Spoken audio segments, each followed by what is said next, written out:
নমস্কার, আমি অনিরুদ্ধ মাইতি আরও একবার আপনাদের সামনে চলে এলাম আমার ছোট্ট ইউটিউব চ্যানেল কবিতার ঝুলি নিয়ে। আজ আমি নীরেন্দ্রনাথ চক্রবর্তীর একটি কবিতা গুরু যা বলেন আবৃত্তি করে আপনাদের শোনাচ্ছি। যদি আপনাদের ভালো লাগে আমার ছোট্ট ইউটিউব চ্যানেল কবিতার ঝুলিকে অবশ্যই সাবস্ক্রাইব করে দেবেন, তাহলে আমি নতুন নতুন ভিডিও আপলোড করার অনুপ্রেরণা পাব।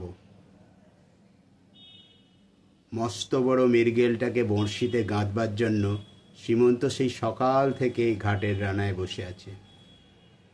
আসলে এই মাছটাই যে তাকে টোপ গিলিয়ে গেঁথে রেখেছে শ্রীমন্ত তা জানেই না।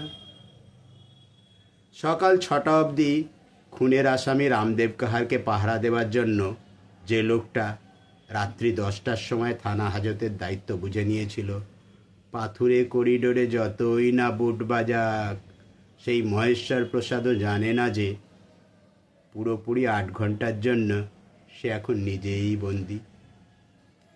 টেকো কালোয়ার ঘনশ্যামের দ্বিতীয় পক্ষের বউ ইদানিং আর কারণে অকারণে জানলায় আসে না। ওদিকে ঘনশ্যামের লোহার কারবারও প্রায় বেহাত হবার উপক্রম।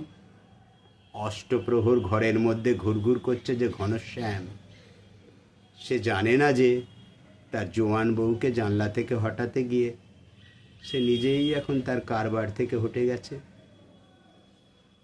লোডশেডিং, লিফট বন্ধ, তবু চটপট চাকরি জীবনের 7 তলায় উঠতে চেয়েছিলেন জায়েন্ট ট্রান্সপোর্টের ছোট সাহেব শিহেরম্বনাথ বিশ্বাস। হায়, তিনিও জানতেন না যে এক এক লাফে সিঁড়ির 3 ধাপ টপকাতে গিয়ে মাথাটা হঠাৎ বন করে ঘুরে উঠবে, আর তৎক্ষণাৎ 7 তলার পরিবর্তে তিনি পার্ক স্ট্রিটের এক নার্সিংহোমে পৌঁছে যাবেন। সিঁড়ি ভাঙা বন্ধ। ডাক্তারবাবুও জানিয়ে দিয়েছেন তার শোবার খাটটা এবার 2 তলা থেকে 1 তলায় নামিয়ে আনলে ভালো হয়।